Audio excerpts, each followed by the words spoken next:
A few years ago, a neighbor of mine asked me if I wanted this great big industrial pallet and the sides that went with it. And what this pallet was used for, the company he works at, they had imported some big piece of machinery or equipment that was boxed up in this pallet, which is I think like 16 feet long and 7.5 feet wide. And then this pallet had sides on it. I have since converted that pallet into this little woodshed, but he had a bunch of the sides, and I took the sides and I have a couple up here that I use to cover this little crib of wood. I also have over here a few of them used to cover stacks of wood or piles of wood. So you can see like this one here is off of a side because it's really long, and then the other ones were a little shorter on the ends. But I've been able to use these, I guess, panels from that industrial pallet. I mean, they're built pretty heavy duty. And so I have been able to just use these things as kind of a lean-to shelter to keep the rain and snow off of my firewood. I have this one right here as well. This one is the wood underneath this one I will be burning this year. So this will be the first stuff to go into the woodshed once I empty out the woodshed. And then from here, I move to that. But I have this other pile that I've been working on. You saw in the last video, I've been adding to this pile. And so I wanted today to come out here and move, because I had mentioned I was going to cap these things off. I have one big long panel left. And so today the plan is to move that over. Actually, I already did. I'm just doing this intro now after the fact. But I have another end, or another shorter one right here that's actually cracked. So I got to repair that one. But I had these sitting over here on these this pile of logs. I got one more on top of some totes over there. But yeah, today my plan is to just move these things over, or move the one over and get it in place. So everything went fairly smooth. With the forks on the tractor, it's kind of difficult because these things are kind of long and odd shaped. So I just needed a little weight to hold it onto the forks, and then I was able to kind of maneuver it somewhat in place. And then with a little strategic positioning and lifting of the forks, along with a little manpower, was able to just slide this big panel into place. Now, I know what you're thinking. Yes, this is very redneck, very, some might use the word very cheap, and I agree. But for the purpose of what this is being used for, like I'm always looking for cheap and easy solutions. So when it comes to covering up just this piles of loose firewood, for the time being anyway, this is the solution that I've been using now for the last few years. Put these things in place, prop them up in the front with a couple posts. Nothing is attached to anything. It's just all kind of gravity based. So it is what it is. It's just a temporary, quick, easy shelter to keep the elements, the rain and the snow, off of the wood. And I have yet to have any real issues. This one over here, this one's been sitting here all summer. It's been through all the storms. Generally, the wind comes from that direction, and so it's pretty sheltered. It doesn't catch a lot of wind on the backside, and any wind that's coming in from this side, as long as, my thought anyway is, as long as I have this packed full, there's really nowhere for the wind to get underneath and lift that up. Plus, these panels are pretty dang heavy. So that's, again, very, very simple, very, I guess, rude carpentry.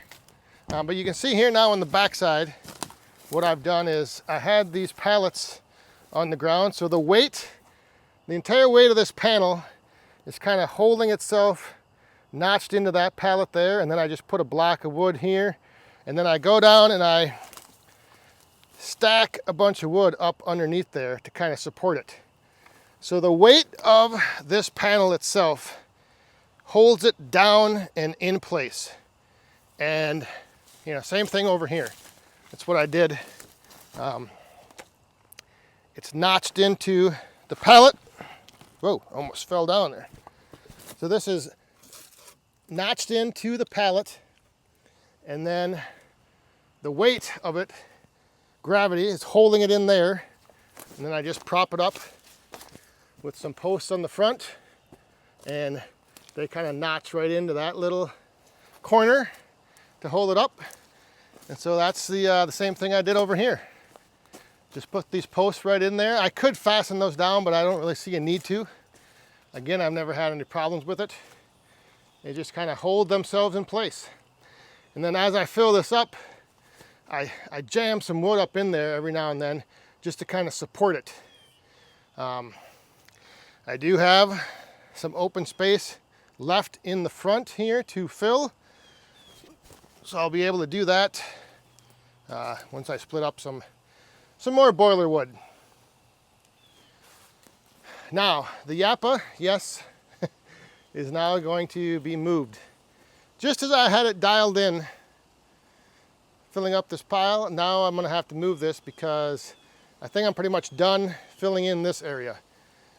So I'm gonna either need to find a new area, or I will just wait until this is gone and then I'll kind of leapfrog.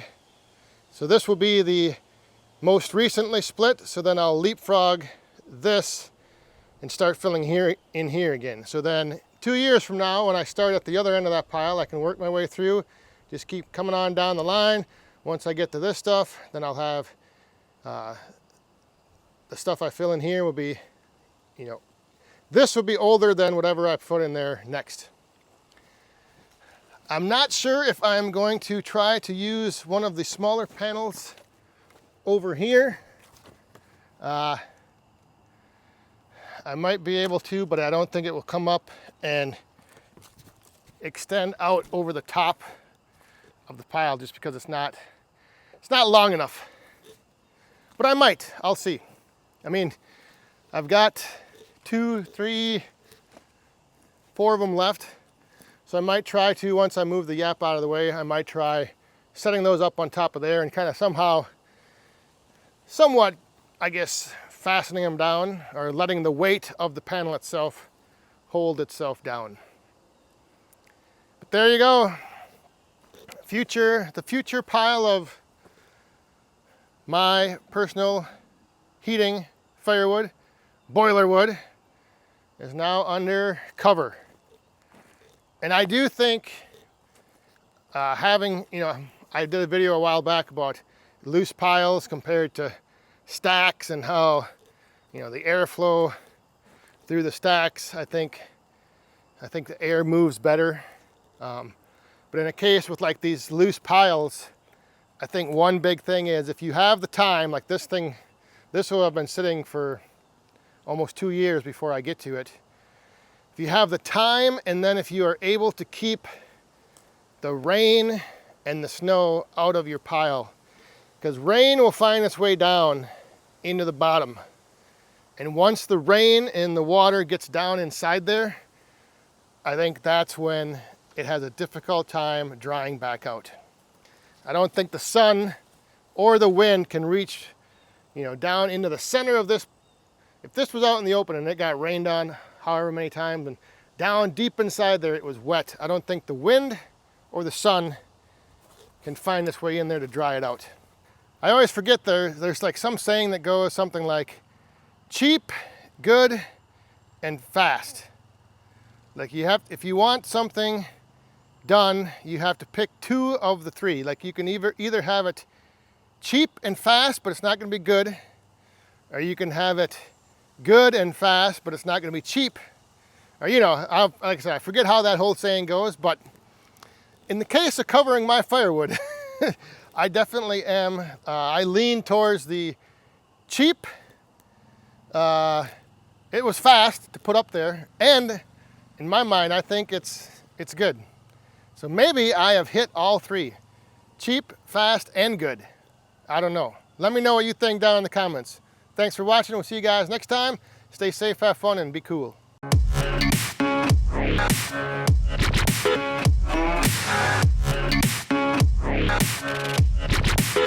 I've been a real bad boy on the town all night. Starting